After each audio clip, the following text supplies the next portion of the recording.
Hare Krishna.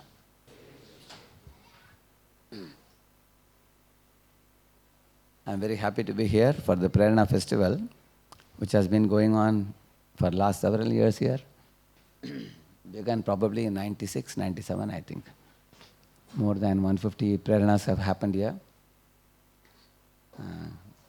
His Grace Gauranga Prabhu and the other team of devotees have been putting up this beautiful festival, and it's a very great joy for me to see so many bright faces assembled here today. The topic of love and trust is a very important topic for anybody in any age group, especially for the youths. So therefore I purposefully chose this topic.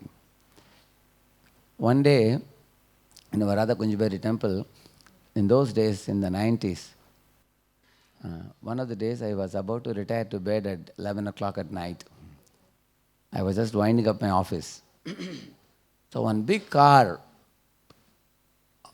suddenly rushed into the campus with a sudden brake.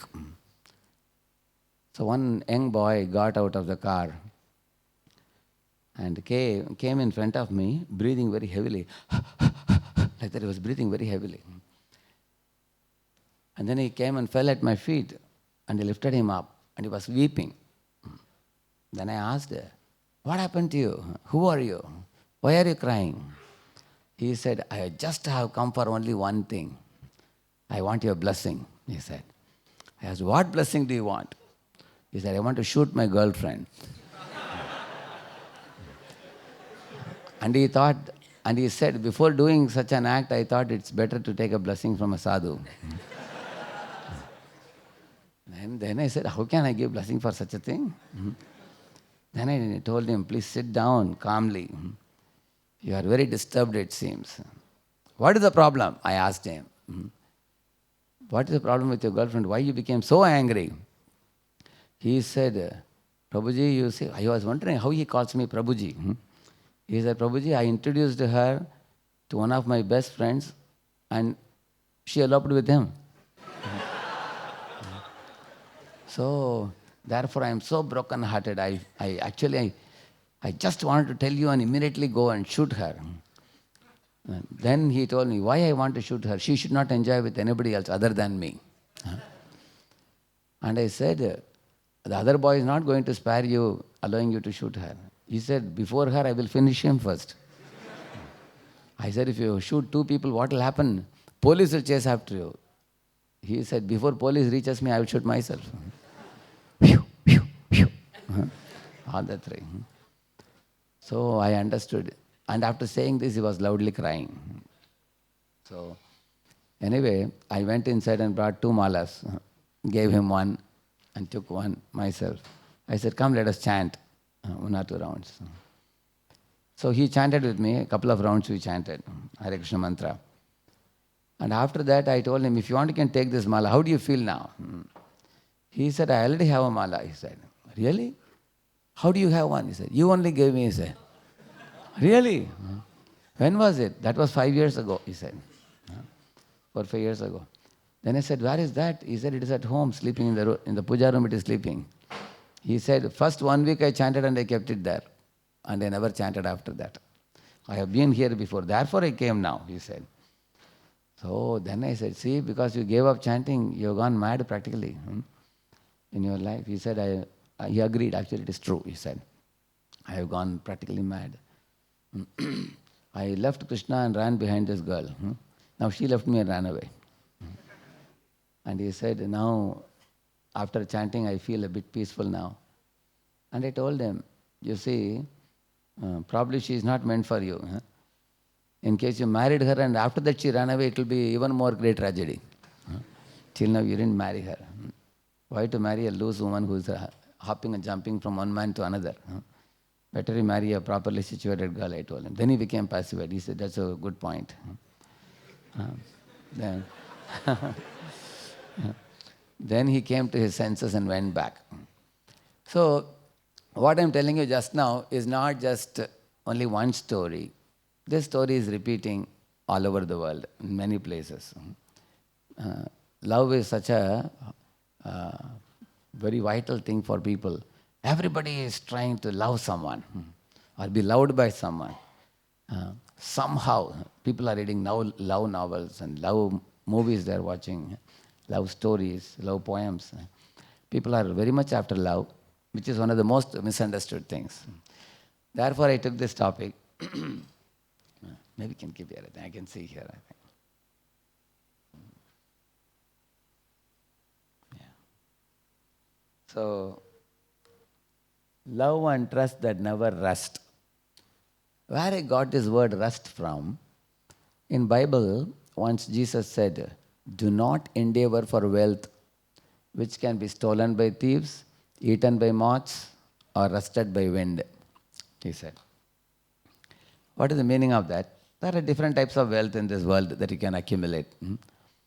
He said, don't chase after the wealth which will be stolen by thieves, which is well known. Therefore, in banks and other places, they have burglar alarm and a gunman standing. That is the wealth stolen by thieves. Eaten by moths means you may build a very beautiful house, which will be eaten by moths. Even the timber is sometimes eaten by the termites inside, and the whole beam can collapse. Or rusted by wind, all the commodities of this world get rusted. Just like you see here, a shining knife gets rusted over a period of time. An apple which is cut and kept becomes oxidized. And in the same manner, you can see the relationships can also become rusted. You see this couple. They are jolly at one time and catching the neck at another time. So, before marriage, people generally often think that cuckoos are cooing, flowers are falling from heaven. That's kind of talk they do, isn't it? But after the marriage, you see cuckoos are not cooing, lions are roaring. Flowers are not falling from heaven, tears are falling from the eyes. Why is that so? What is the reason for that? That we will understand today, in our session today. Why the love does not remain ever fresh forever? I always had this question when I was a young boy. I asked this question to my father also. That Lord Narayana is lying in the Anantashesh. And Lakshmi is sitting at his lotus feet. And she is massaging his feet. So I asked him, does Lakshmi never get tired massaging Lord Narayana's feet? Or being in Vaikuntha, she remains for millions of years. Does that relationship not get rusted? So you will find there is love in the relationship, there is trust, there is respect, there is also a intimacy, there is humor, there is service, there is ever freshness in that relationship. In fact, there is a verse in the Srimad Bhagavatam which says, this verse is very amazing, that Lakshmi in the spiritual world is sweeping the floor of Vaikuntha. The Vaikuntha is like a mirror. You don't need to sweep at all. Still she is sweeping white to see a smile on the face of Lord Narayana. She wants to please Lord Narayana. So, all of you ask yourself in your own lives, the people whom you are intimately related with, namely your mother, your father, your brother, your sister, and those who are married, they have their wife, children, everybody. We see a combination of sometimes affectionate moments, joyful moments, and then there is also moments when there is anger, when there is prejudice, when there is pride, when there are quarrels. Correct? No? We see a combination of both in our relationship. So, therefore, we are beginning to talk about the love, the mundane love. I heard one of our senior congregation members was telling a real story which happened. There was one rich millionaire who was watching a Hollywood movie and he became very attracted by that actress. And he immediately made a phone call to her and said he proposed to her. But this gentleman was married. He was aged also. He was aged, probably he was 50, 60. And the Hollywood actress was 20 to 23. So he phoned her and said, I am a multi-billionaire, but I am attracted to you. I have fallen in love with you. Please come. I will arrange a chartered plane to pick you up. And I am ready to marry you right now today. So, of course, his wife was very morose. He told his wife, if you want, you can go to your parents' home, or if you want to live in the same house, you can live in another room. But I am going to marry this young girl. So he married her. What do you think happened subsequently? For about a couple of weeks, he roamed all over the world, going here, going there, enjoying life for a couple of weeks. After that, within a week, he made an observation that this actress, she was having affairs with many boys, dozens of boys. She would go here, she would go there. And he felt very unhappy. He said, what is this? Such a nasty woman. She is not loyal to me. She is not chaste to me. She is moving with anybody. And my earlier wife was much better. She was not so beautiful, but she was a Gunavati. She had good quality of being chaste only to me.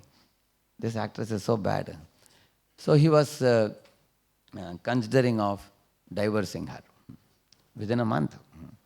So the actress somehow came to know. She thought, if this fellow divorces me, I will only get a small compensation. It may not be much. But if I finish this fellow, all the wealth will come to me. So she was thinking like that. Somehow the word got around. And then the husband, when he came to know, he got frightened. So he had two bodyguards. Big, what do you call those big fellows? Bouncers. Two bouncers to protect him. And then he thought, oh, this lady seems to be very dangerous. I can't live peacefully. Maybe I should finish her, he thought. Then she got two bouncers. So it's a true story. These people are living in one of the leading cities of India. And both are having their bouncers. Every morning they get up with bouncers and go with bouncers. Night they return back to home with bouncers. Do you think their life will not be bouncers? Will it not go? Do you think their life is being thrown, taken for a task, taken for a toll? How do you think they can live peacefully? Because the love that we are talking about is not love, it is nothing but lust, as you see here. That's the point I had mentioned here. Actually, generally, many people do not know the difference between love and lust, especially in young age when they are living in a dream world. Love means it always flows outward. And there is no expectation in return. There is no expectation of any reward in return. Love is completely selfless, completely pure, it is voluntary. It is directed towards the beloved. It wants to see the beloved happy, and one does not want anything in return. No remuneration, no kind of reward, nothing. That is love actually. On the other hand, lust means what is in it for me? What can I get out of that person? Therefore, you will see, in this world it is not very surprising. When Srila Prabhupada explains about the psychology of man and woman, he explains women always look for facilities. And how will the facilities come? From the man's pocket. So man has to have a good pocket. If man is like an ATM machine, he can produce all facilities for her. Isn't it? Similarly, man always looks towards woman for enjoyment. So therefore, this kind of so-called love is only the attraction for skin color or face cut or bodily shape, which is all a phenomenon which will be finished with the growing body. Now, let us take one step further to understand deeply what makes the whole world go mad due to this attraction for each other between man and woman, what they call as love. What is that attraction? So Srila Prabhupada very beautifully explains. He says that why there is attraction whenever you see any living body. Like you go to an aquarium, for example. In an aquarium, a lot of fishes are moving. Golden color fish, orange color fish, green color, yellow color, blue color, different fishes are moving. Sometimes you can just stand there and watch for 1 hour also. Is it not true? So why are we watching a moving fish? Imagine if all those fishes are dead and they are lying at the bottom. Will you want to see that? How long can you see? Not even for a minute. Why do you like to see living fishes moving, and why do you don't like to see dead fishes, on the bottom of the aquarium? So when I asked this question, one boy said, "Sir, I think it is because of the movement," he said. Movement makes it interesting. Then I told him, even the fan is moving. Are you looking at the fan? You just take the air from the fan. You don't look at it. How long can you look at the moving fan? You're not interested, but you're interested in looking at the moving fishes. So Prabhupada clarified it with another beautiful example. He said one day when he was walking with the disciples on the road, Prabhupada showed a cloth shop. And he showed there inside and said, see, there is a doll of a lady standing there, dressed up. What do you call it? Mannequin, huh? Standing there. And there are other ladies walking on the road. So Prabhupada asked a question to the boys who were with him. Do you see the doll in the shop or do you see the ladies walking on the road? And they were a little shy to express. Prabhupada said, everybody knows. Huh? You will see the people walking on the road, not the one in the shop. Why? And the reason he said, because the doll in the shop has no life, whereas the lady walking on the road has life. Spark of life is there. Same is true for the fishes also. Why the fishes are moving, the colorful fishes, the movement is because there is life. Without life, there is no attraction. So then Prabhupada concluded, wherever there is life, you are attracted. You will see then. Like for example, parents are attracted to a child. Child is attracted to the parents. We are even attracted to a puppy dog or a pussy cat or birds flying in the sky. Wherever there is life, you are attracted. And then if that attraction is there due to life, why is it there? We have to ask the question. And Prabhupada said, because the Atma is very beautiful. The soul by nature is very beautiful. And why is the soul beautiful? There comes the very main point here today. Atma is beautiful because it's a part and parcel of Supreme Lord Krishna. He is supremely beautiful, so we are minutely beautiful. Because we are minutely beautiful, we are attracted to each other in this world. Wherever there is living force, we are attracted to that. So, therefore, the attraction cannot be denied. Attraction is there between one another. There is attraction. And also you will see, if some boy is very intelligent, you are attracted also. If somebody is very good player, putting several sixers, you are attracted. Somebody is handsome, you are attracted. Somebody is very strong, you are attracted. So Prabhupada explained that actually our attraction to one another actually comes from attraction for that one Supreme. So that attraction, why is it there? Because there is true love in the Supreme. Today, in my subsequent slides, what I will be showing you is not just a mundane selfless love that many people talk about in this world. There is a lot of talk in the world about selflessness and selfless love. But such selfless love between one living being and another, irrespective of God, it cannot go on for a long time. Actually, there is selflessness, but that is only a shadow of the spiritual selflessness. Prabhupada explains that. For example, say this hand has a Mysore pak, this hand has a laddu, and both of them say to each other, hey, give me half of Mysore pak, I'll give you half of laddu, let us enjoy. Can they enjoy? Doing like this? But if they want to enjoy, they have to give it to the belly. Otherwise they cannot enjoy. Similarly, one living being and another living being, they cannot actually mutually serve each other and be happy in this world independent of God. They can be happy for a short while, but not for a very long time. Therefore, all the future slides which you see now, I have shown you probably 3 situations in each of this. One is material selflessness, and another one is, the mundane, one is mundane lust or mundane love and spiritual love. So there are 3 things. In this world also, there is mundane love.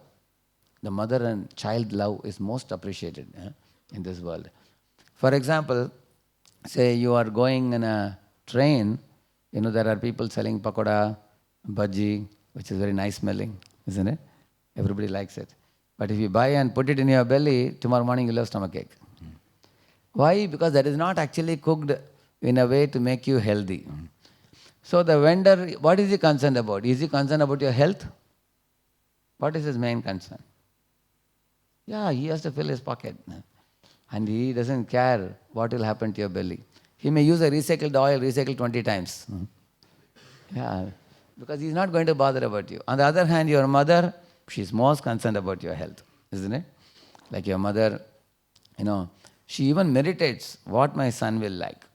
Like in South India, when my mother was living in those days, when I would go from the college home during summer vacation, my mother knows that I'm very fond of one thing. She used to make this aloo sabji. While making aloo sabji, sometimes due to excess fire, it will catch at the bottom.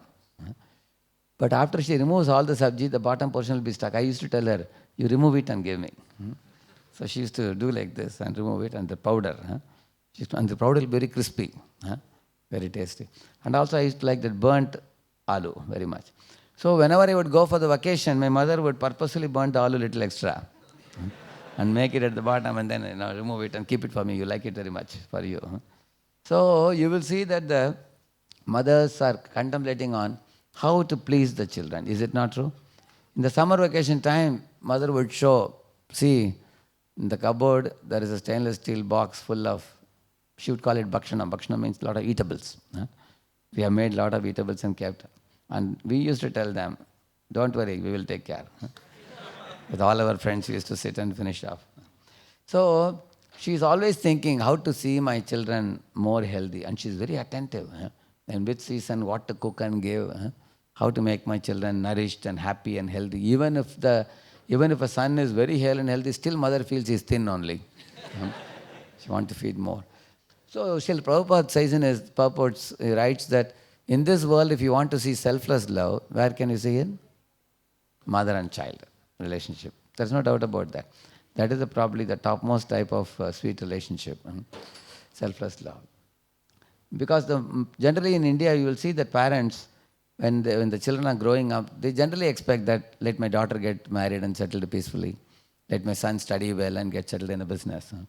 And they don't keep much expectation. Maybe due to the influence of the modern day situation, now some parents may think that my son will grow up and bring me a lot of money, or he will build a house for me. That's very rare actually. Generally, any good parent, they don't have any expectation. So we do agree that in this world there is also selfless love. So there is a lust, there is a love in this world, both are mundane, and then there is a spiritual love. So in our today's session, by understanding of that spiritual love, you will see that it will greatly help in our day-to-day behavior, day-to-day dealing with different people. Why? Srila Prabhupada says that if you love God, you will love all. And there is a reason for that. See, loving God is like putting on a master switch outside your house. See, while leaving your house, say a fan is on, and lights are on, fridge is on, everything is on. While going out, you just switch off one master switch. Everything is switched off. When you return back, switch on, everything is switched on. So it's like that, loving God, you can love all. And I'll tell you the reason why when you love God, you can love all. In one village, once upon a time, one very old man arrived and he was waiting in the bus stop, to go and meet one of his relatives. And a young boy also happened to come and he was waiting in the bus stop also. And both the guys were waiting. In a village, you don't get a bus very often. Once in half an hour, one bus would turn up. And that bus would be very heavily loaded with people. And they'll be hanging out also. So some people would get down and some will get in. And then these two fellows couldn't get in because they were pushing each other. The old man was pushing the young boy was pushing the old man. And they couldn't get in. So after the bus would leave, the old man would look at the young boy and sniff. And the young boy would look at the old man and he would sniff also. They would look at each other and throw angry glances. Because of this oldie, I could not catch the bus. And the old man would think, this young boy, he can always go in the next bus. I am an old man. He should have respect for me and allow me. So they were both a little bit, they were upset with each other. But then after half an hour, 1 hour waiting for the bus, the old man just casually asked the young boy, in this village, I wanted to know, do you know, there is one name he was asking, Ram Sharan Sharma, do you know? He asked him. And the boy said, what are you asking Ram Sharan Sharma? He is my grandfather. He said. Then the old man had a dilated eyes. He said, he is your grandfather. And then he said, I am Ram Sharan Sharma's younger brother. I am Hari Sharan Sharma, he said. Then immediately the boy's attitude changed. He immediately bowed down and touched his hand to the feet of the old man. He said, "That means you are my younger grandfather." And then the old man told him, 20 years ago I came to this village. Now I am coming again after a long time. The boy said, I am only 18 years old. I was not even born that time. So we couldn't know each other. So they had a very pleasant time talking to each other. And then the next bus came. What do you think happened? When next bus came and stood, the young boy was telling the grandfather, "Oh grandfather, Dadaji, you please get in." And what do you think Dadaji said? He told the young boy, "You please get in." They both were saying, "You get in, you get in." They were saying like that. Fortunately, both of them got in. They got a place to get in. But how they did this, they could see the connection. When you see the connection, then you see when the sambandha is seen, then you can love. Without seeing sambandha, you cannot love. For example, how many of you boys how many of you have sisters? Raise your hand. Okay. So you all will understand this example very easily. So now, in case your sister is not yet married, till now you have love for your sister. But say your sister gets married, immediately sister's husband becomes very dear to you. Correct? And sisters' husbands' parents also become dear to you. And the sister's family, her in-laws' family, whenever you visit, you feel a special affection for them because of their connection to your sister. Similarly, if you love Krishna, you will see in the whole universe, all living beings are all fathered by Krishna. He says, "Aham bija pradha pita." So they all have connection to him. So when you love him, naturally what will happen? You will love whom? Whom will you love? You will love all, because everybody is connected to him. Just as when you love your sister, you love all of them connected to your sister. So therefore, we will understand in the future slides. See, I have written here some 9 points. Each of it I am still showing by a slide here. What is genuine love? See, genuine love means it implies service, not just a feeling. Actually, many people think love is some romantic feeling. That's all. Many times, young boys studying in college, they want to have some love affair, after which they think, now we had a good fun time in the college. Now she will go her way, I will go my way. And then they think marriage is a serious business, which we can do later after 27, 28 or 30. Now when we are young, we can just have fun. In the course of having fun, they may become intimate with each other a lot. So in this way, one may consider that we can use and throw in this world somebody, considering that to be a passing phase of life. Correct? No? But that is not love actually. Love actually means service. For example, if a husband tells his wife, "I love you very much," then he has to give her sari, he has to give her ornaments, he has to give her a house, he has to give her a car, he has to give her a fridge, he has to give her all the facilities, he has to maintain her for his life. Pani grahanam, you heard the word in Sanskrit, pani grahanam. Pani means hand, grahanam means catch. Pani grahanam means you catch your wife's hand on the day of marriage, and then both are supposed to go for Agni Valam, they call it. You know that? What is the meaning of catching the hand of the wife? You tell the girl's father that I will take care of her for whole life. I take that commitment. I take the responsibility. That's the meaning of that.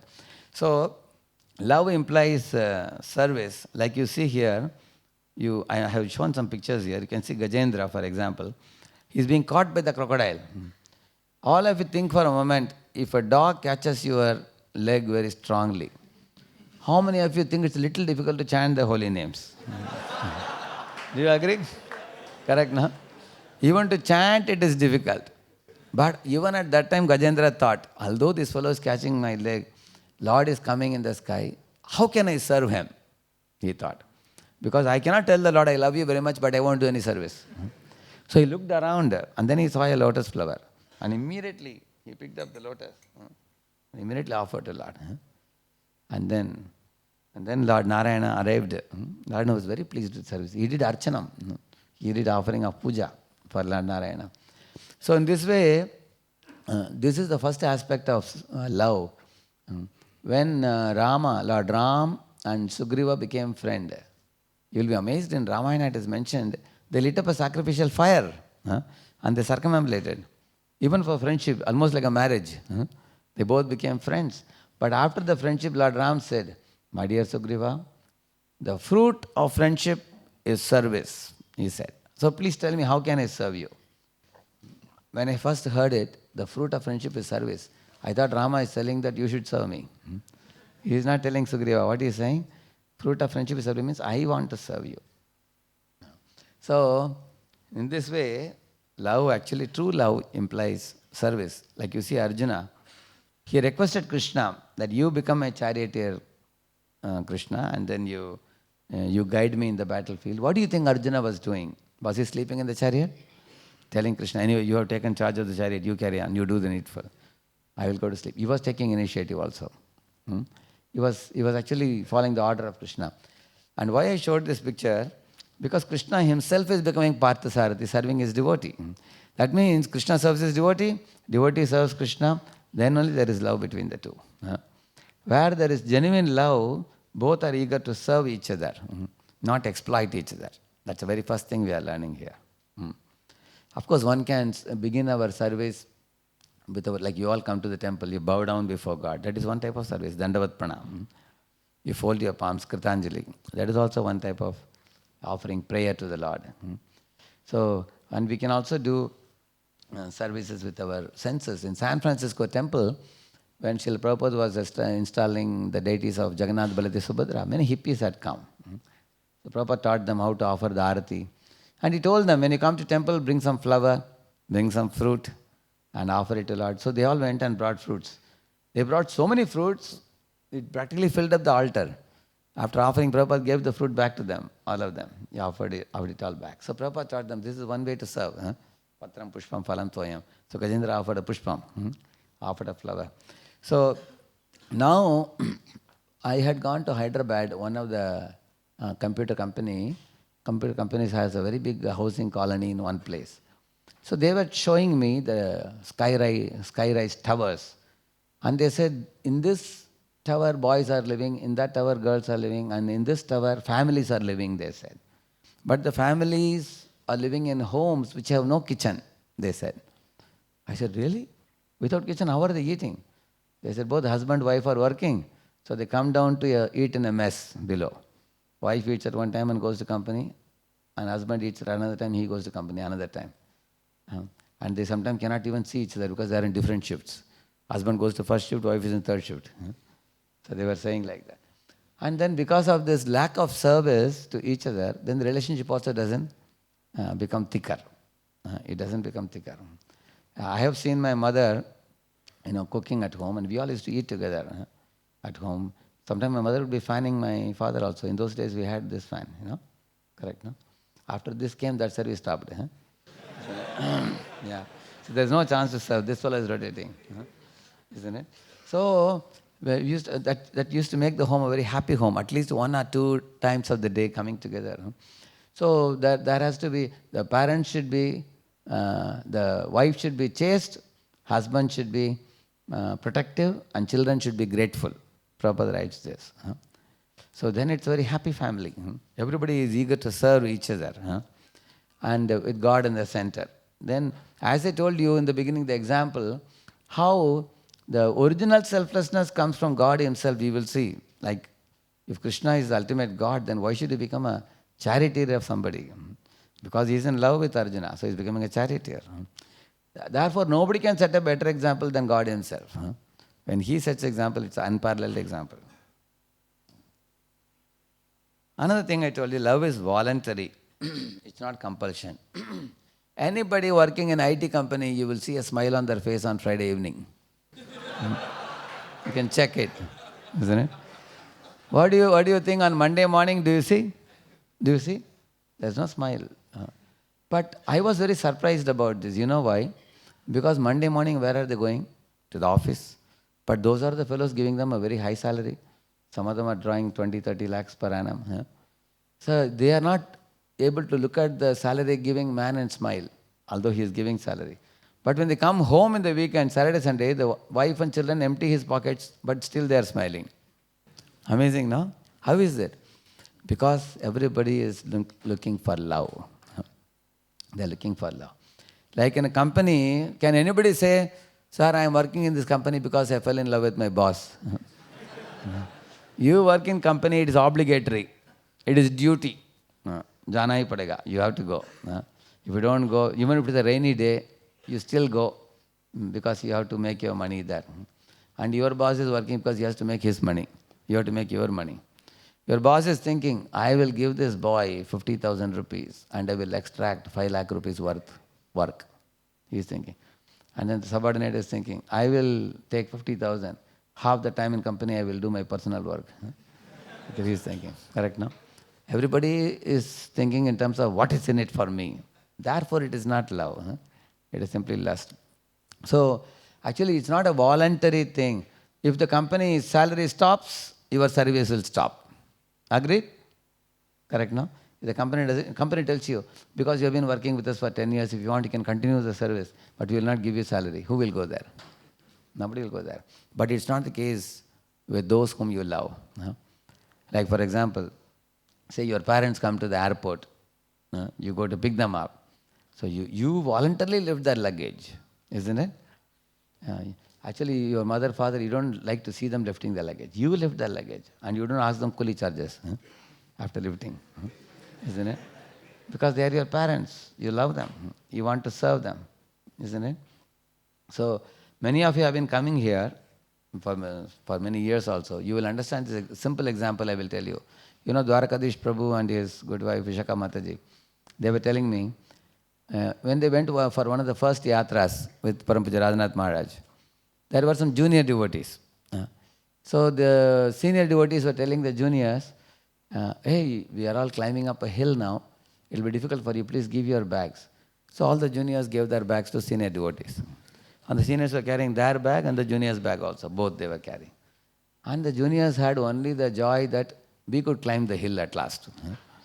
And then after coming down, they took the bags back. So 2 years later, when the yatra went, now the juniors have become advanced in Krishna consciousness. When the senior devotees asked, hey, give your bag, we can help you. They said, no, this time they were refusing to give. We cannot give. Why? How can we take service from a senior devotee? We cannot take. And 2 years later, when they went for yatra, another yatra, they wanted to take the bags of senior devotees. So you are able to see how voluntarily the service spirit is increasing. How many of you observed it? You understood in the example? Earlier they were taking service. Later on they refused to take service. Now thirdly they were giving service. So in this way, the voluntary spirit of rendering service increases with increasing love in the heart. Greater the love, greater the service. One real life example I'll tell you. In those days, between Bombay to Pune, the roads were not good. Many years ago, probably, 4 decades ago.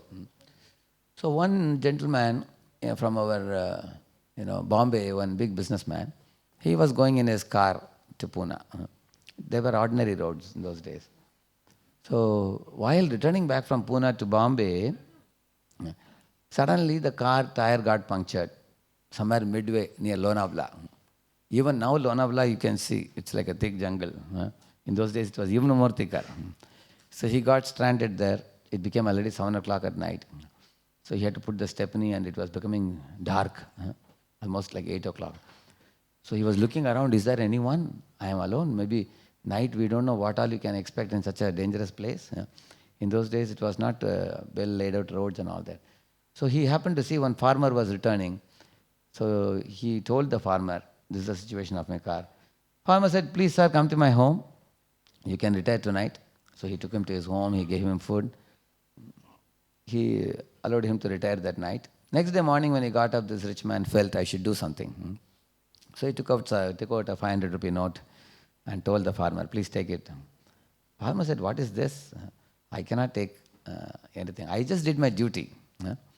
You are my special guest. So I offered you a place and food. I cannot touch this. Repeatedly the fellow requested, but he didn't agree. Then the businessman took out his card and gave it to farmer and said, do you come to Bombay? He said, yes. Sometimes I come to Bombay for buying bearings and other things. He said, okay, next time you come to Bombay, here is my card, you should come to my home. I also want to feed you some food. Like that he said.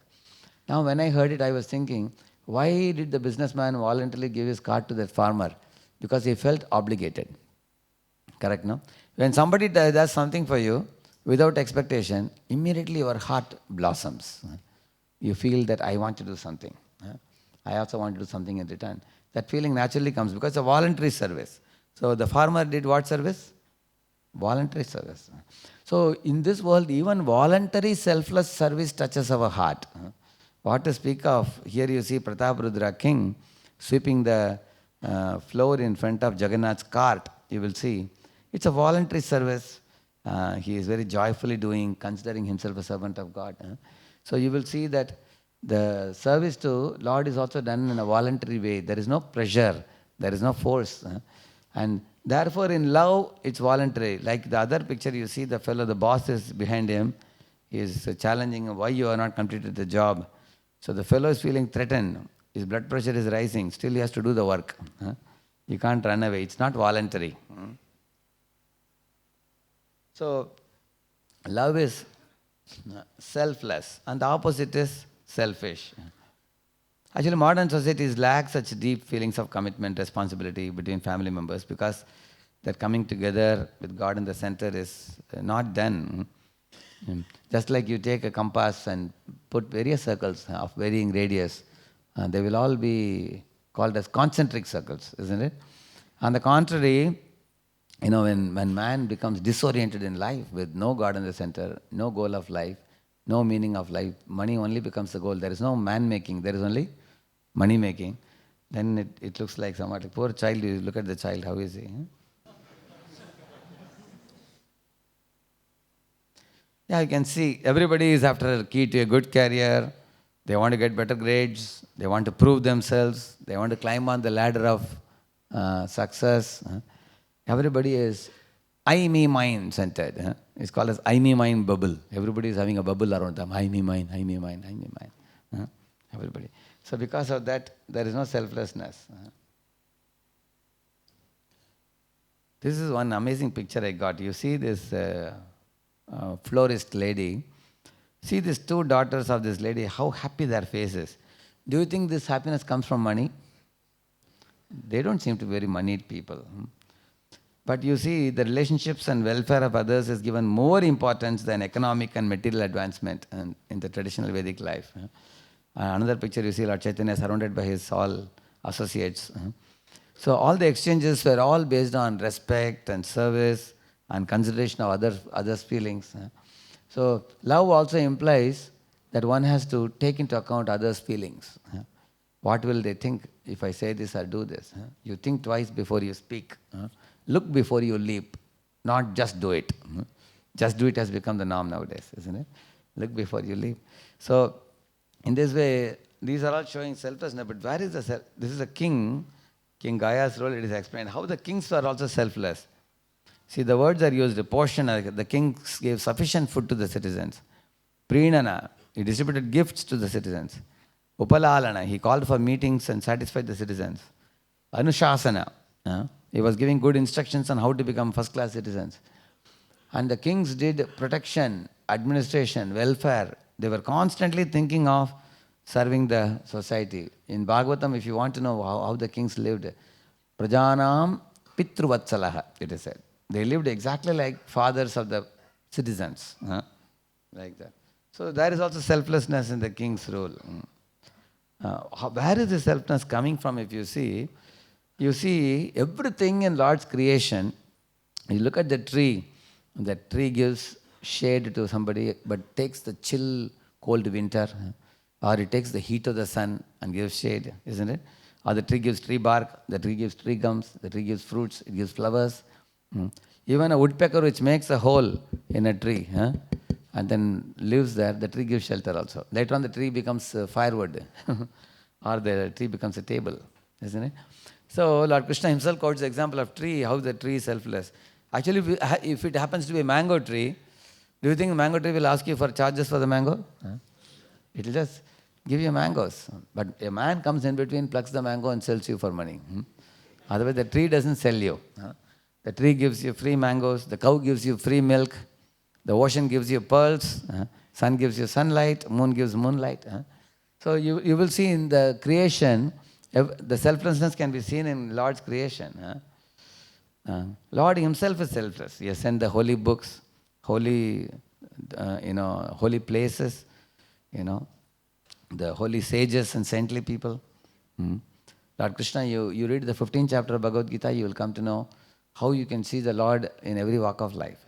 The 9th chapter and 15th chapter of Gita. So the selflessness is originally coming from Him. So those living beings who align with Him have to be selfless. They can't be selfish. It is just not possible. Therefore, and love involves sacrifice and pain. You can see any mother who has a small baby, at midnight the child gets up. And then kwa, kwa, kwa, kwa is making sound for practically 1 hour crying. The mother has to change the diaper and put the child to rest. But amazingly, the child rests very nicely during the daytime. And the night time, the child is awake. Whereas the mother is awake during the daytime, and the night can she sleep? The night also the child is disturbing. So I asked one student, imagine if I give you a small baby who cries at 12 o'clock at night, what will you do? He said, I'll give a big slap.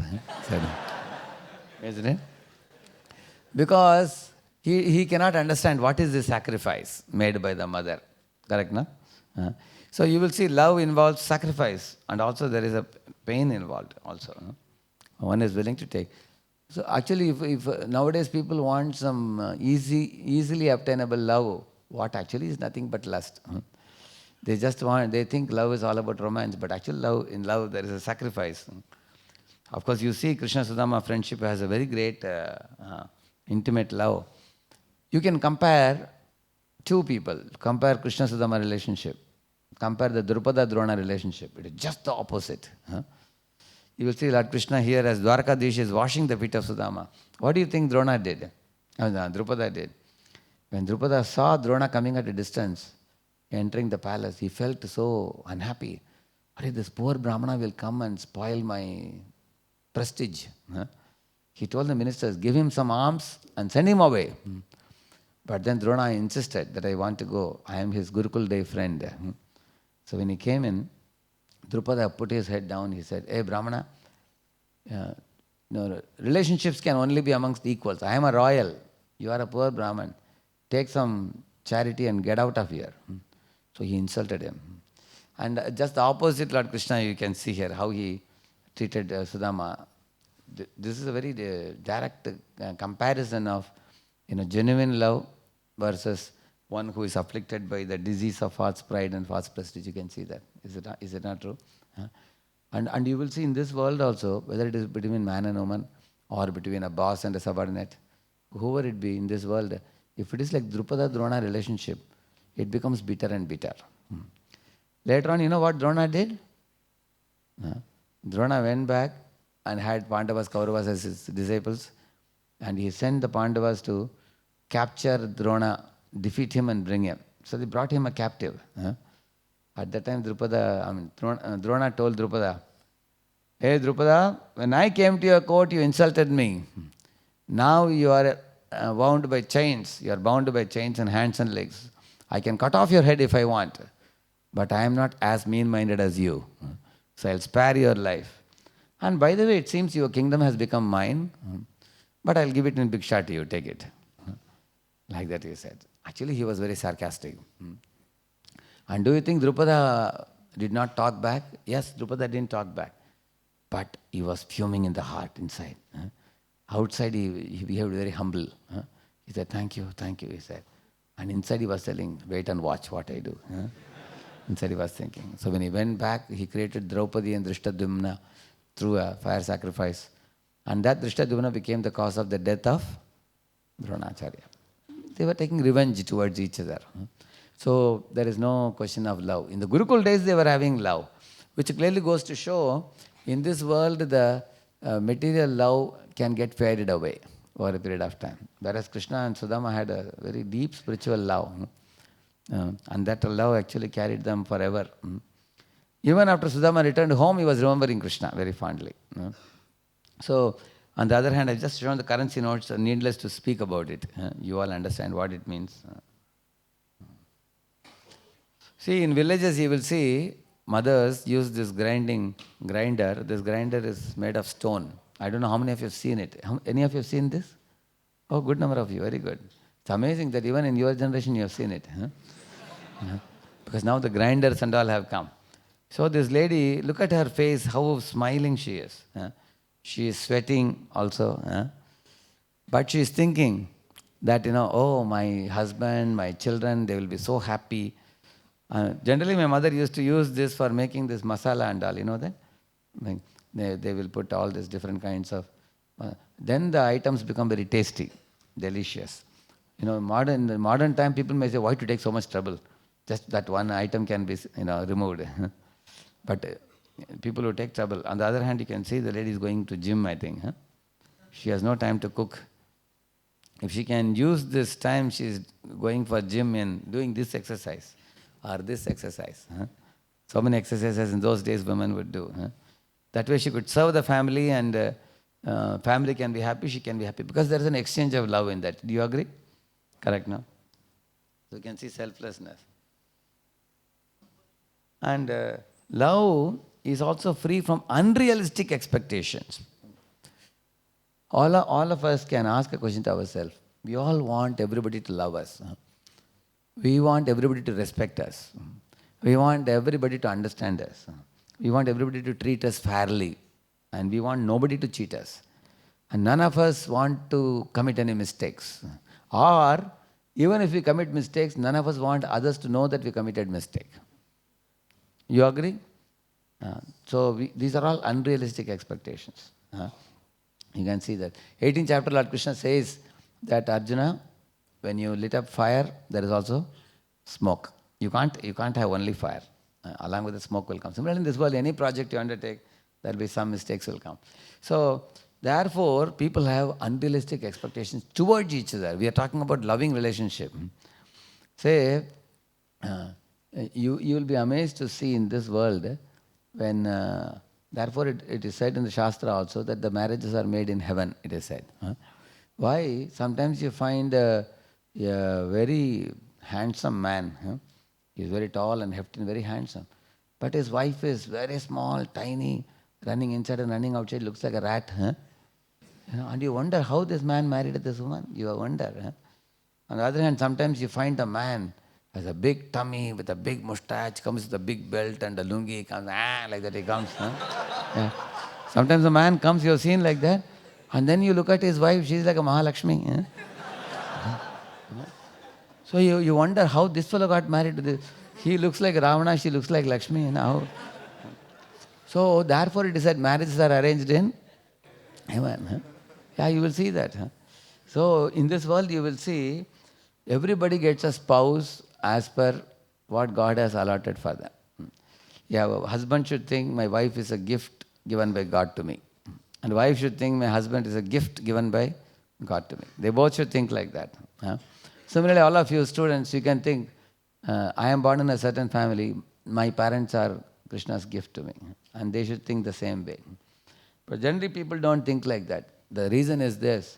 Nowadays everybody is watching Hollywood, Bollywood actors and actresses for a long time when they are young.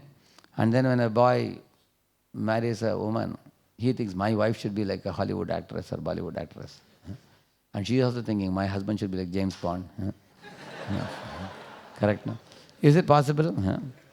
Everybody can be like James Bond, isn't it? So that is unrealistic expectation. Like, one husband was telling his wife, if only you were a little fair, how nice it will be. Only you are black. And she said, if only you are a little tall, it will be nice. You look like a brinjal, so short. You cannot put him in a UTM machine and elongate him. He is what he is. Therefore, the unrealistic expectations has to be given up. If you accept, if the parents accept children as Krishna's gift, if the husband and wife accept each other as God's gift, then they will be very peaceful. They will know that some particular jiva has come into my life in order to actually teach me some good lessons and purify me, help me to grow in my life. And this is one family, husband, wife, children, we all have become one family. We should try to take the family progressively ahead in Krishna consciousness rather than find fault with one another. Like in our school days, one madam told us, all of you write a list of qualities that you would expect in your friend. So I made about 25 qualities. Yeah. Some students made 20, some made 15. And then when we were about to give it to the teacher said, wait a minute, not yet. Huh? She said, now you look at those qualities and round up the qualities which you possess. Then we were in trouble. Huh? Because we were only possessing 4 or 5. But we expected how many? Yes, that is unrealistic expectation. When it comes to us, we exhibit only 4 5 quality. From our friend we want 25 qualities. That is not fair. So we should know, just as others are, just as I say I tolerate others, they tolerate me. One should think like that. So here I have shown, these are well-known examples. Like you see, Lord Rama had no expectations from his devotees. Like a squirrel example, you all know very well. But this boss is very frustrated with the cigarette in the mouth. And he is yelling at him because he has unrealistic expectations from the subordinate. And the subordinate is bewildered and is blinking. You can see how he is blinking. So he is shocked by the unrealistic expectation. So therefore some people will say that I will only love you if you fulfill my expectation. And that expectation may be Herculean expectation. Impossible to fulfill. So therefore, from the Lord himself we can learn that everybody can do something. Everybody has some capacity to do something. We have to find out. Tomorrow, if all of you join companies and you become leaders, ideal leader is one. There are five levels of leaders. You know that? The first level of leader is one who is a very good individual player. Then one becomes a team player. Then you can become a team leader. Then the fourth level person is a team leader who can engage the weakest person in his team. Lord Rama could engage squirrel in his team. So he's a very ideal leader. What is because squirrel? He engaged even a Rakshasa who is that Vibhishan. He could accommodate even him in his team. So that is a fourth level leader. Fifth level leader is a visionary leader who can actually make many, many leaders. So you will see in this way, the greater a leader becomes, he always looks for the sunny side of people, the brighter side of people. Like there was an Andrew Carnegie in West, he said at one time he had 53 millionaires working under him. People asked him, how so many millionaires work under you? No millionaire likes to work under anybody. But he said his secret was this. He said, when I go to get some few ounces of gold, he said, you have to dig tons of dirt, he said. But I don't care for the dirt. I only look for gold. So in the same manner, Lord Rama was like that. Whomever he saw, he appreciated the brighter side. I was very surprised when I saw in Ramayana, Lord Rama never talked ill of Kaikeyi even once also. Completely, his heart is spotless. Never. I was talking till now about selflessness. One another section of Ramayana that I admire the most, I will share with you briefly. You all know, one of the days Dasharatha called Ram and said, you are going to be the heir apparent now, Rajakumar. And Lord Rama bowed down to his father and then went and told the news to Kaushalya. Within a very short time, probably the next day or the following days, he was called. And Dasharatha told him that you are not going to be the king. Bharat is going to be the king. And in Lord Rama's face, there was not even an iota of depression. What is this? First these people are saying, I will be king. Now they are saying, I can't be king. He didn't get psychosomatic depression. Like I heard when India-Pakistan match, when India won, you know what some of the youths did, do you know that? They took Krishna Arjuna, big cutout of chariot they had made. Krishna is riding the chariot. Only difference is instead of Arjuna, they put Sachin Tendulkar. Instead of Arjuna holding a bow, they put a cricket bat in his hand. And Krishna is driving his chariot. And big cutout and they garlanded him and all that. And the next year when India lost the match, they made effigies and they burned them. So you can see the extremes. That's how the mind works like a monkey. Correct, no? Whereas you will see Lord Ram, absolutely he was not, depressed at all. That was one thing. And then he thought, now I have to go and tell everybody.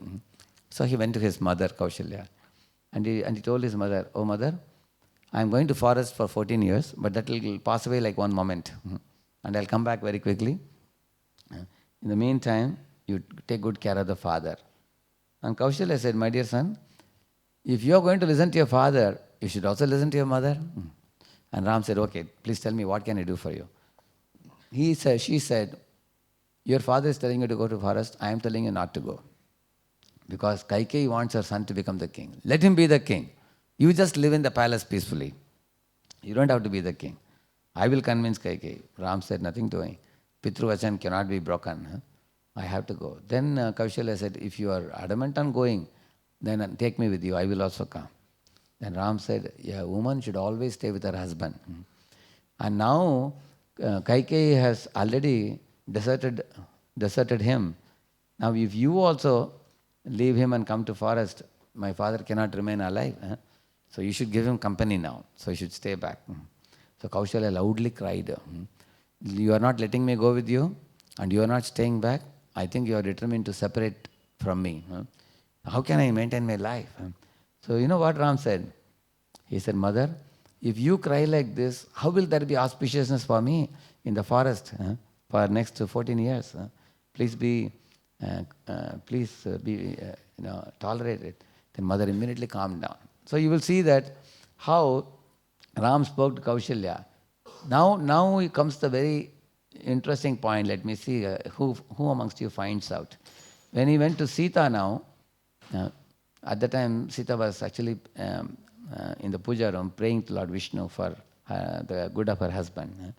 So when she came out, Lord Ram told Sita that, hey Sita, I am going to forest now, 14 years, but let me tell you, it will go very quickly. You don't have to worry. It will be like a moment. So you will be in the custody of my mother, 3 mothers. Stay with them in the palace, be peaceful, and I'll come back, he said. So do you understand the difference between what he spoke to Kaushalya and what he spoke to Sita? What is glaringly different, what he told both of them? Can you guess? Yeah? Wife should always stay with the husband. He told whom? But what is he telling his wife?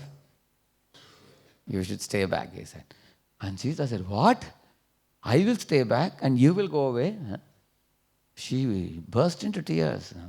She said, for a wife going with the husband to the forest, even if there are thorns in the forest, even if there are pebbles in the forest, for a wife that is like heaven. On the other hand, if I stay back in the palace, the soft bed will be like thorns for me, she said. And she said, I cannot remain for a moment. In fact, I like forest also, she said. I like the mountains, I like the lakes, I like the waterfalls. I like to see the greenery, trees, everything. And with you, in your company, how happy I will be. And she said, no, you have to take me. And Ram said, Sita, you don't understand. In the forest, there are always animals in the forest praying for food. They may attack the human beings. Not only that, we don't have a palace like this to stay there. You have to stay under the trees. And we have to eat kandamul and roots and berries. I can adjust somehow. But you are not used to all this. So you stay back peacefully. The palace is an ideal place for someone like you. And at that time, Sita broke down. She fell unconscious. She cried loudly. She said, why did my father give me in marriage to you? Is this what he wanted you to do? I will complain to my parents, she said. And then she said, you go and come back, but you will not find me alive. I will either consume poison and die, or I'll enter the fire, or I'll enter into Ganga, some holy river, and I'll give up my body. Then Ram smiled and told Sita, Sita, I cannot be separated from you even for one moment. But I was just testing you. Now you passed the test, so I'll take you with me. He said, I just was considering your convenience, he said. Therefore I spoke like this. Actually, Ram could have told Sita as soon as he heard from the father, hey Sita, did you hear the bad news? She will ask, what is it? 14 years my father has told me to go to forest. And she will say, oh really? But you also have to come, okay? You have to cook for me there. And she will say, but punishment is for you or for me? He gave only for you. Is it not true? मुझे नहीं बोला गया, आपको बोला गया. You have to go. Correct, no? Can she say or not like that? And the Ram says, no, no, no, I cannot go alone. How can I go alone? And he is pulling her and she doesn't want to go. What a dirty sin it will be. Huh? Is it not true? Isn't it? So therefore you find Ramayana is a very, such an amazing, appealing scripture that Gandhi was deeply touched. He was deeply touched by it. Because actually Gandhi once said, in my life, Gandhi said, if I learn selflessness, if I learn integrity, it is only from Lord Ramachandra. One time what happened, Gandhi was going in a train. He had to climb up in a train after getting down the stairs. A lot of big crowd was entering inside. So he also got in. Somehow he got in, the train was slowly started moving. But one chappal fell in the platform and another chappal was with him. So Gandhi looked at the chappal and train was slowly moving. If he gets down to pick up the other chappal, train will go away. So what should he do? Should he get down or should he be inside? What do you think? You're doubtful? Should he get down? No, he should go. So instantly Gandhi had one thought and he took the chappal which he had with him and threw it exactly very next to that chappal which was fallen on the platform. He threw it there. And his friend in the train, he asked him, hey, why did you throw away your chappal? Gandhi said, see, if I took only one chappal with me, one leg chappal with me, I'll be frustrated. Correct, no? And if there is one chappal on the platform, the fellow, some beggar or somebody who may want to wear a chappal, he will see one chappal and he will also be frustrated. Correct, no? Now, I am never going to get it back because the train is going to faraway place. Now, by throwing the chappal in that place, one beggar who is a penniless fellow, he will get a chappal to wear. Correct, no? And I can be relieved and become detached because chappal is gone now, no problem. Anyway, one is gone, let both be gone. So you will see Gandhi had many values like this, but where did he learn the values? He learned from Lord Ramachandra. And same way you will find not only Ram, every one of them. When Ram called Lakshman and said, Lakshman, stay back and take care of the mothers, 3 mothers. Lakshman said, taking care of mothers? That will be done by Bharat. Lakshman said, my bag is already ready. I am going to go with you. Already packed up. He said, I will walk on the front. You and Sita will walk behind. He said, every thorn that comes our way, I will be the first one to encounter it. Any animal that comes in the way, I will be the one who tackles it. You and Sita need not bother about anything in the forest. Every night I'll make a cottage for you. And I will take my bow and arrow and go around the cottage. 14 years I take a vow that I will not sleep. So like that he took a vow, Lakshman. So we can say a lot about the selfless attitude of Ram, Lakshman, Sita also.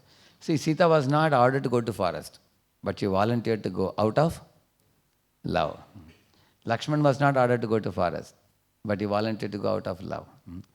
And in the same way, if you read Ramayana, you will see what Sumitra said, what Urmila said, Lakshman's wife.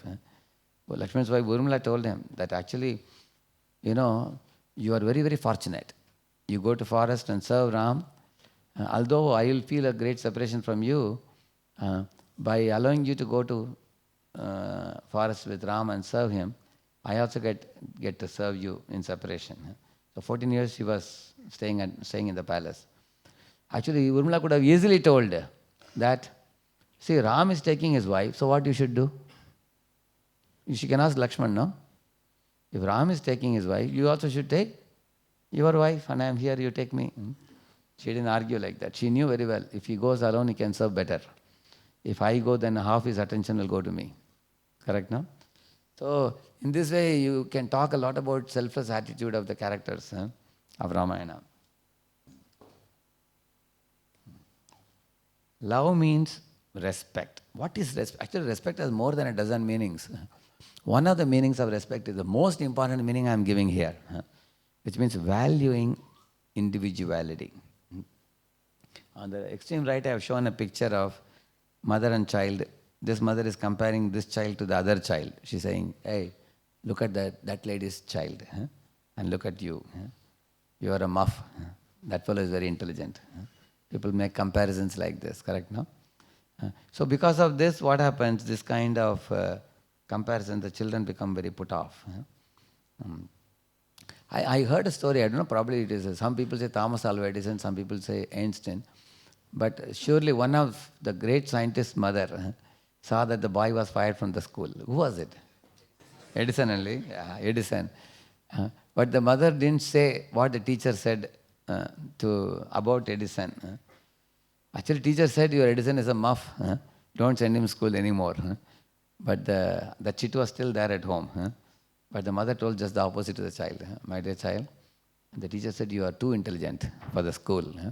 She said, you can stay at home and study. So later on, when he became great scientist, he got the chit given by the teacher. When he saw that, he realized, my Lord, my mother hid it from me. And she encouraged me, and today what I am made of her encouragement. Actually, you will see that every one of us in this world, we have something called unique potential. We call it as, or some people call USP or unique potential. Like what is unique potential for you? Unique potential is that ability in you which is natural for you, which you are very fond of doing. Say, for example, somebody has a musical sense. They may want to play harmonium, they may want to sing, they can catch the tunes, the ragas very easily, isn't it? They very quickly catch it. And they love singing also. And others also appreciate the way they sing. They get appreciation, encouragement. In the same manner, any activity is very natural for you. That is actually called as unique potential. And by Krishna's grace, he has given such kind of unique talent for everybody.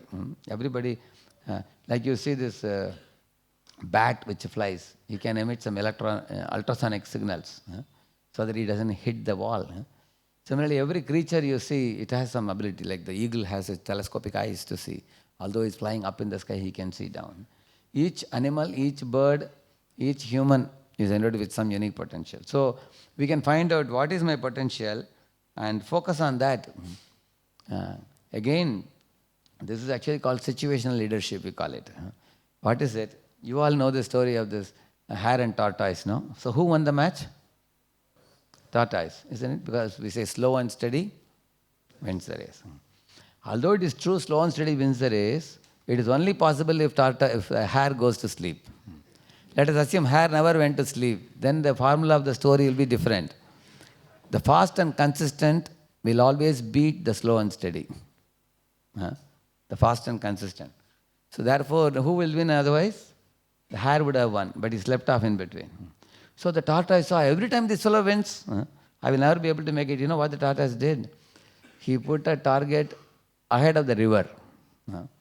So next time when the hare agreed for it, so when they both ran, the hare went up to the river and he couldn't cross it. So what do you think tortoise did? He dropped into the river and reached the target. So why did I tell you the story? You have a unique potential which, in which you can actually be very outstanding in your life. Not being aware of your unique potential, you can feel depression, inferiority complex, unhealthy comparisons, what you don't have. So therefore, ultimately, Lord is such a personality, he can see the unique potential in everybody and how they are using it. Like you can see Lord Rama appreciated the tapasya of one Shabari. Actually, Shabari, you all know, Shabari gave bitten fruits, correct, no? So when I heard the story, I didn't like it. First time when I heard it, what is this? You bite a fruit, taste it, and then if it is not tasty, you throw it, and then otherwise you give it. I was wondering, why did Lord Rama accept it like that? So one day, my assistant brought, he brought an orange for me, Mousambi for me. But when I put the Mousambi in the mouth, it was as sour as a lemon. And immediately I threw it, I spat it out, and I told my assistant, hey, never give me anything without tasting first. Did you taste it first? Like that I asked him.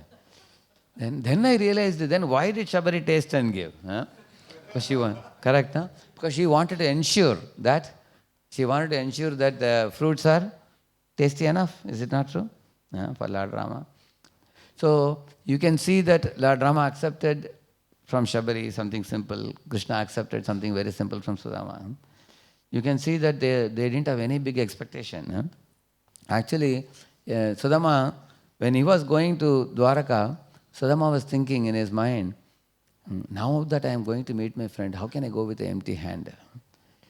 So I was thinking, Sudama is wearing tattered clothes and bones are visible and he has nothing to give at home. Still he is thinking, what can I give? He's thinking, what can I give? Therefore, even though he brought something very insignificant, Krishna understood this is the best he could bring. And he accepted it. So in our life also, if we love somebody, whatever best they are able to give, we should be satisfied. Otherwise, we point fingers to people and show our fist on their face and say, why you couldn't achieve this? I wanted you to do this. Therefore, the love becomes weak because of that. Otherwise, if you adopt this attitude of the Lord, whatever best people are able to do, just be happy with that. Love has no conditions, unconditional in all situations. Love doesn't put any conditions.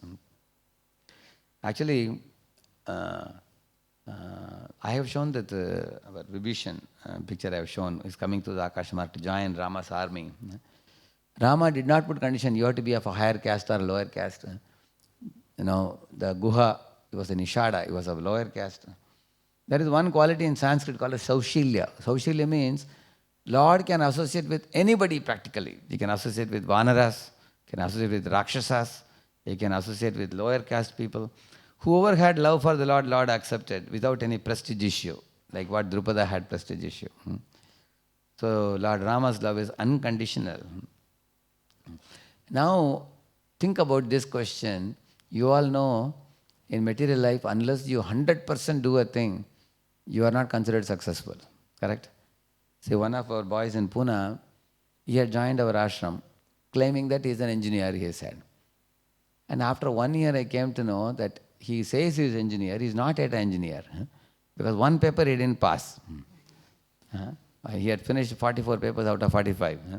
So he said, Prabhuji, only one paper I didn't pass, so they didn't give me the degree. So we told him, go and complete it and come. He said, it's a very tough paper, Prabhuji, some M2 mathematics or something he was telling. Very tough. So he told him, you have to complete it. So then this boy was telling, if they can waive off that paper and give me a degree, how nice it will be. Do you think they can waive off? No, sir. In material life, 100% you have to complete, then only you succeed. Similarly, imagine somebody is building a house. They made an estimate, it will be 60 lakhs. So in 60 lakhs they spent, the house is built, the wall is built, but it's not yet painted, it's not yet plastered, electrification is not done, water tap and all that is not put. They need another 10 lakhs, say for example. Now the house is semi-finished. Can they live in the house? They cannot. It has to be 100% finished. Otherwise they cannot live. Maybe a dog or a cat can go and stay there during rainy season. But humans cannot live there. Is it not true? It has to be 100% complete. But this is not the case in spiritual life. You will see, in spiritual life, even if you're a failure, still Lord can send you to Vaikuntha if He wants. And the example is Jatayu. Jatayu actually, in Jatayu, materially speaking, do you think he defeated Ravana? He tried his best. He fought against Ravana valiantly with his claws. He cut off his kavach. With his beaks, he killed the mule, the horse driving the Pushpaka Viman. And Ravana took his sword and cut off the wing of Jatayu. Jatayu actually came down and fell in a bloody mess. When Lord Ram saw, Lord Ram cried for him. He said, Jatayu, although Ravana has taken my Sita away, you have practically given your life for Sita's sake. This very evening I will send you to Vaikuntha, Lord Ram said. That means you get fail marks and you get to Vaikuntha also. Amazing, no? Because the Lord sees whether you are giving your best. He doesn't say, this is the best, jump up. He doesn't say that. He says, if you are doing your best, He is satisfied. So therefore, we should learn from the Lord unconditional nature. We are coming towards the end now. Love means tolerance and forgiveness. This is the height of forgiveness. Example given here. You see Krishna killing Putana Vada. Although you can see the picture, Putana came like a very beautiful woman, as if she is a mother. She came in that form. Later on, she turned into a very great demoness, isn't it? So because she did the drama of a mother, Krishna accepted her seriously, as good as mother. Anyway, she wanted to feed me milk and poison. So because she wanted to feed poison, He killed that part of her personality and accepted the milk and sent her to spiritual world as a nurse in the spiritual world. So this is the height of forgiveness that is quoted in Srimad Bhagavatam by Shukadeva Goswami. Generally speaking, forgiveness is not a very easy thing for many of us. We can see in those days there was a Mrigari, he stopped half killing animals. There was no question of forgiveness. Animals didn't do anything to him. He was doing something wrong to animals. And that he stopped. So I will close in about 5 minutes. I'll close. Shri Radha Gopinath ki jai. So higher than Mrigari, you will see Parikshit Maharaj. He was cursed by a boy, Shringi, but he did not curse back. He forgave.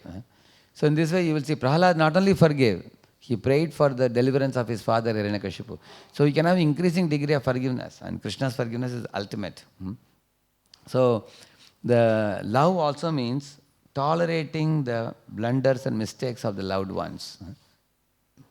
If you really say we love somebody, if you are not bendable, if you are not flexible, if you are brittle, then the love cannot continue. Therefore it is said, do you want to put a wall around yourself or you want to put a bridge around yourself? If you put a bridge, there is possibility of relationship continuing. Putting a wall means non-forgiveness, intolerance. Putting a bridge means you are able to forgive. This is the last thing I think. Love means security.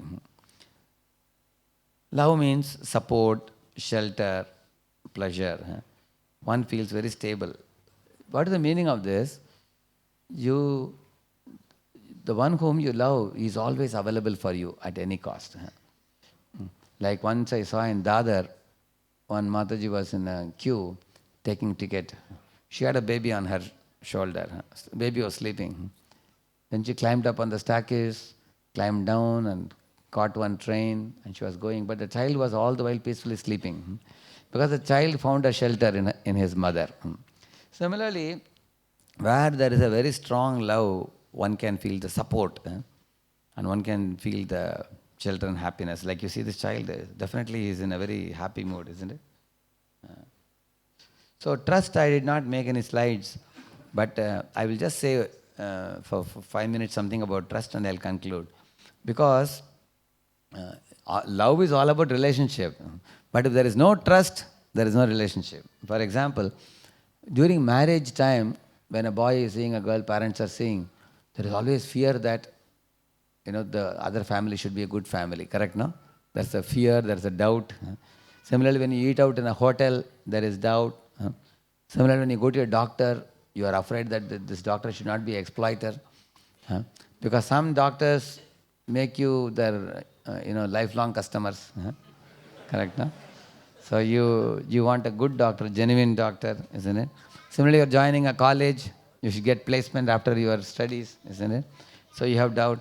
So in business transactions also, when you make partners, there has to be trust between partners. You agreed, no? Correct, no? So when there is trust, there is relationship. When there is no trust, no relationship. Imagine if a doubt comes between husband and wife, that leads to divorce. Correct, no? Similarly, in the same manner, you will find wherever there is a doubt, there is a misunderstanding, then there is a distance. So trust is even more important than love. Then only one will be able to exhibit love. There has to be strong trust. Therefore, the trust is compared to a wall. Say, imagine you are keeping brick after brick after brick, you are building a wall. But once you break a trust, it's like collapsing the whole wall or the whole building. People develop suspicion, people develop doubt when the trust is broken. Like you will see that, see here, the last but one point it is made, work on your character first, then your relationship. So when we talk about the love and trust, these two go hand in hand. Actually, my spiritual master used to talk about three things always: love, trust, and respect between devotees. So when these three things are made very strong in our personality, actually we can be happy even in this world, as if you are in spiritual world. So thank you. I can take one question. I think 2 minutes I have, 2-3 minutes. One question I can take. Anybody has a question? Sir, my question is कि हम अपने anger को कैसे control कर सकते हैं? हम किसी को अगर माफ करना चाहे तो हम पहले, एक तो अगर कोई गलती किया तो पहले तो गुस्सा आएगा, तो वो गुस्से को कैसे कंट्रोल करें सर? उसको माफ कैसे करें? Correct. So in order to control your anger, the first thing you should think, if I maintain my anger and if I don't forgive, then the relationship may be broken. Is that all right for you or not? You are ready to break the relation with that person, or you want to maintain the relation? Sir पहले तो maintain करने के लिए आएगा ना sir कि हाँ चलो ठीक है हो गया, बट अगर उसने गलती किया तो हम फेस करें तो कैसा उसको हम फेस No, no. करें? My question to you is, Yes. you want to continue the relationship, Yeah, or I you want want to continue my relationship. So this is the first question we should ask. If I don't forgive, then the consequence is relationship is broken. Yeah. See, one man, there was one boy who married a particular girl. At the time of marriage, he asked her a question. Did you have any boyfriend in your college days? Did you intimately deal with him? And she said, no, no, no, I was a pure girl. I didn't have any connection with anybody and all. But after marriage, somehow it came to be known by some interaction that she had a boyfriend and she had become very intimate. Now the husband became very wild. Why did you tell a lie to me? She said, if I didn't tell that lie, you would not have married me. She said, you understand now? Therefore, I was very much wanting to get settled in life. So I told the lie, I'm very sorry. But now I am like your assistant and servant. I will cooperate with you all your life. Please forgive me. So he had a great difficulty forgiving her because she told a lie to him. And she was used by another man before and then he got married. So it was a very painful situation for him. Now, in that situation, if that man doesn't forgive her, then the result is divorce. Correct, no? So she doesn't want divorce. So he was considering divorce. Now, at the same time, she had a lot of good qualities also.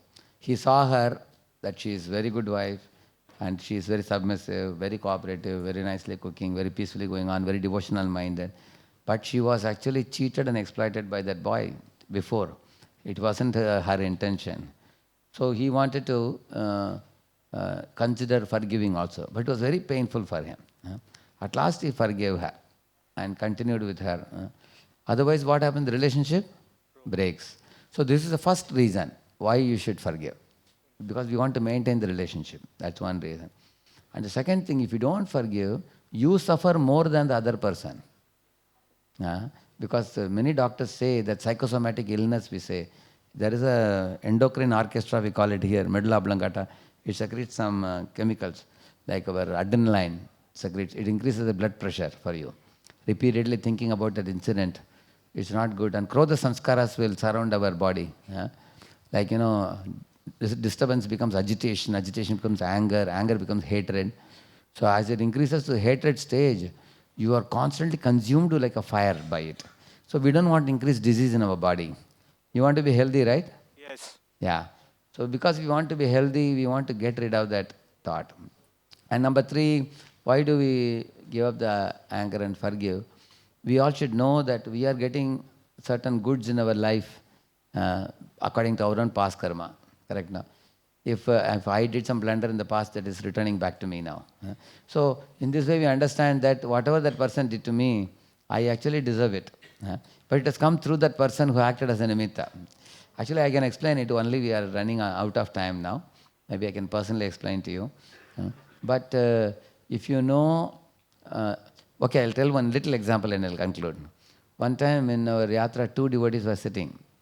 So one devotee told one younger devotee, hey, go and get my prasadam plate. So this fellow went to get prasadam plate and he came without sweet rice. He said, "Arey, whole prasadam plate you have brought, where is sweet rice?" he asked. Then the junior devotee said, "Prabhuji, sweet rice khatam ho gaya. It is over," he said. Then he said, no, it is over in the counter, but go in the kitchen inside.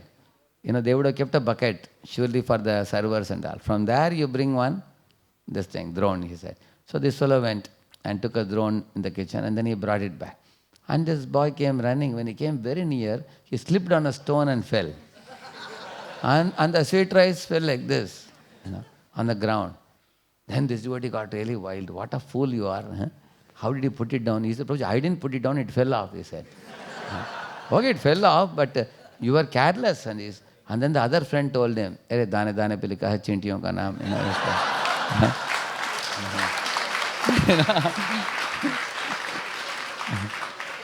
He said, "Hey, chhod do, खाने दो उनको खाने दो."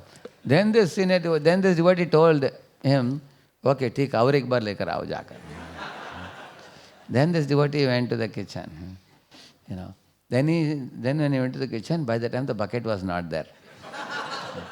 Then he came back and said, "Prabhuji, पहले था अभी नहीं है Prabhuji." Then this fellow's friend was telling, देखो तुम्हारे तकदीर में आज लिखा नहीं है sweet rice. ये बात मान लो.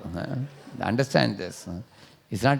See how much you tried, you are not getting. The ants are eating your sweet rice, and the bucket is also vanished now. That means God doesn't want to give you. Therefore, our sufferings we should know they are coming because of our own karma. Other people are only nimitta. That's all. By knowing this, our anger can be reduced. Yeah. So thank you all very much for your very rapt attention. Thank you sir.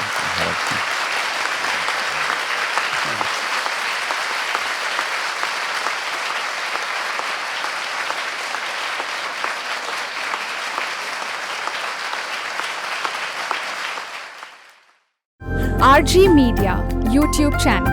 Like, share, subscribe.